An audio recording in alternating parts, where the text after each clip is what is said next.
1.3 हम एक्सरसाइज की ओर चलते हैं। पहला प्रश्न है 45960 में कौन सी संख्या से निशेष भाग नहीं जाता है। बच्चों लास्ट में 0 है, अगर लास्ट में 0 है तो पक्का है 2 से भाग जाएगा, लास्ट में 0 है तो 5 से भी भाग जाएगा, 2 5 ये दो ऑप्शन तो कट गए, 2 5 5 ये ऑप्शन कट गए, मतलब बचा कौन सा, सिर्फ 7। तो आपका आंसर आएगा सिर्फ 7 में निशेष भाग नहीं जाता। 3241 के बाद आने वाली 15वीं सम संख्या कौन सी है। बच्चों आपको मैंने बताया था कि 3241 के बाद आने वाली सबसे पहली सम संख्या क्या हो जाएगी, 3242, राइट। सबसे पहली संख्या क्या हो जाएगी, 3242। अब 15 में से 1 कम हो गया 14। अब 14 का सम संख्या, 14 सम संख्या मतलब 14 दूनी कर दो, क्योंकि एक सम संख्या में 2 का अंतर होता है, तो 14 दूनी 28। ये क्योंकि बाद वाला पूछा इसलिए हम इसको जोड़ देंगे, तो 14 दूनी 28 करो, 8 + 2 का 10, 4 + 2 6 + 1 7 2 3 3270। 3270 मतलब आपका ऑप्शन नंबर 2 होगा। अब जैसे इसमें आपको पहले आने वाली बोला है, तो 3892 के पहले आने वाली 10वीं विषम संख्या, तो 3892 के पहले आने वाली सबसे पहली विषम संख्या कौन सी होगी, 3891। ठीक है बच्चों। अब 10 में से 1 चला गया 9। अब 9 विषम संख्या मतलब 9 दूनी 18 होगा, ये इसमें से माइनस करेंगे क्योंकि पहले वाली संख्या पता लगाना है तो आपको कम हो जाएगी ना। अब माइनस करो, 11 में से 8 गए 3, 8 में से 1 गए 7, 3873। 3873 बच्चों कुछ सवालों में आप देखेंगे तो इसमें वो ऑप्शन आपको नहीं मिलता है, तो हो सकता है ये क्वेश्चन में 38 के 78 होगा। अगर 78 करते हैं तो हमको मिलता है कि आंसर, आप एक बार चेक करिए, 7892 7891।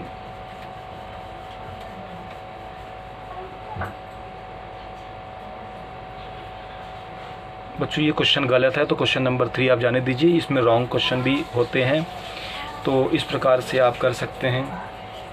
अब 5337 के बाद आने वाला 5वीं सम संख्या। अब बच्चों 5337 के बाद आने वाली पहली सम संख्या होगी 5338।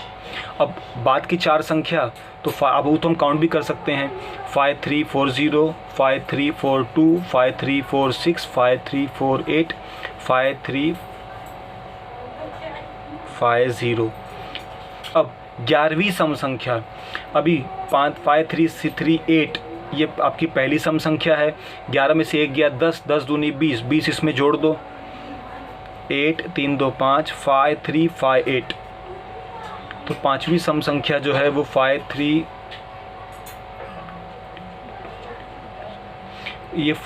होगी और ये 5358 होगी।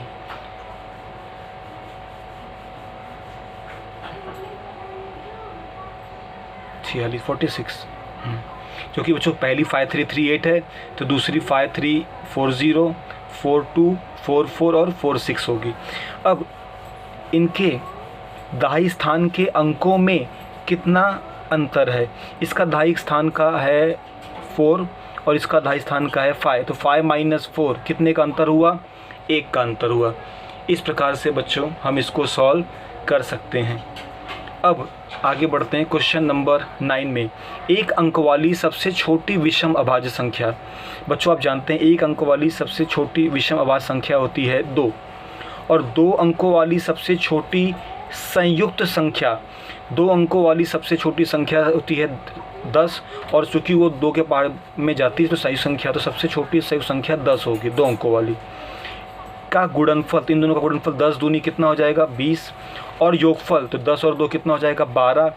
इनमें अंतर बोला है तो 12। क्वेश्चन 1 अंक वाली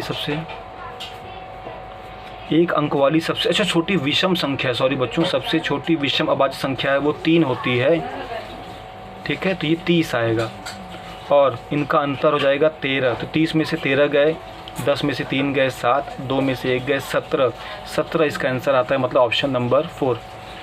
ध्यान से फिर से एक बार देखते हैं, 1 अंकों वाली सबसे छोटी विषम अभाज्य संख्या 3 होती है, मैंने सम ले लिया था, और 2 अंकों वाली सबसे छोटी संयुक्त संख्या 10 होती है, तो इनका गुणनफल होता है 10 3 30, और इनका योगफल होता है 10 धन 3 13।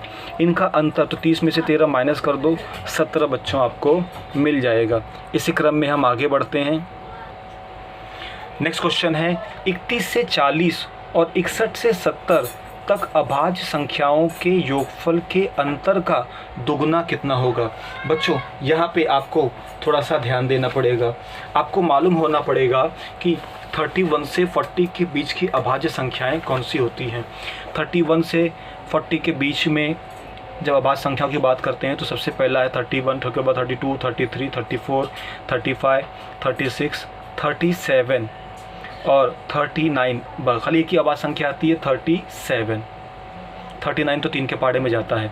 और 61 से 70 के बीच में जो आवाज़ संख्याएं होती हैं तो 61 के बीच में जो आवाज़ संख्याएं हैं 61 से 61, 62, 63, 64, 65, 66, 67 ये आवाज़ संख्या है। और 69 तो 3, 6, 9, 15 है, ये मिल गया। तो ये 31 से 40 के बीच की अभाज्य संख्या और 61 से 70 के अभाज्य संख्या का योगफल करना है। इनका योगफल कर दो।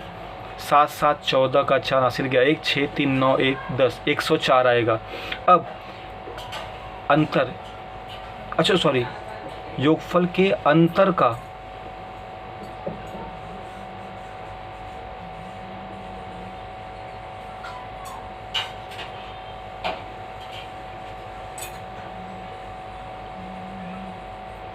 ये योगफल आ गया। अब इसका अंतर निकालते हैं। 67 से 37 का अंतर, 7 में से 7 गए 0, 40। अब 40 इसका दुगुना, अंतर का दुगुना कितना होगा। 40 का दुगुना कितना होता है बच्चों 80। तो आपको 80 ऑप्शन में आ जाएगा। इसी कड़ी में हम आगे बढ़ते हैं। क्वेश्चन नंबर 14 देखते हैं। 11 से 20 तक अभाज्य संख्या और 91 से 100 तक अभाज्य संख्याओं के योगफल में कितना अंतर है। अब सबसे पहले हम 11 से 20 तक की अभाज्य संख्याएं लिखते हैं।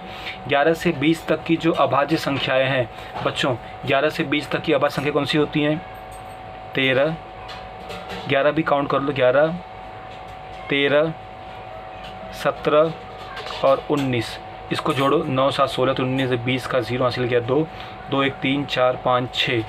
11 से 20 तक की अभाज्य संख्याओं का योगफल जो है वो 60 होता है।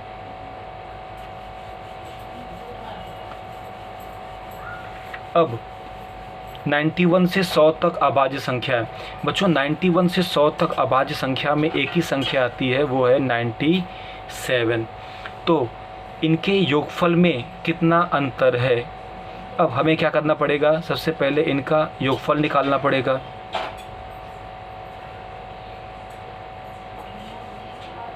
वन 57।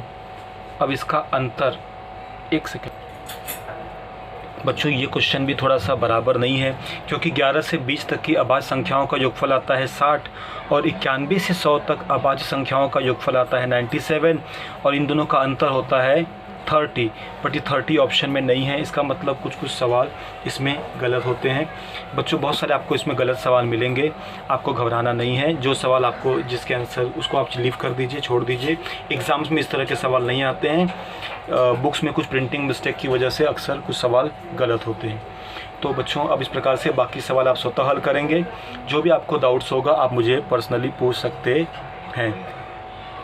बाकी मैं आपको 1.3 का PDF दे रहा हूँ, आपको खुद से ट्राई करना है। आंसर वाले सम को अच्छे से रीड करना है और स्वाध्याय को खुद से हल करके जितने सम आप कर सकते हो आपको ट्राई करना है।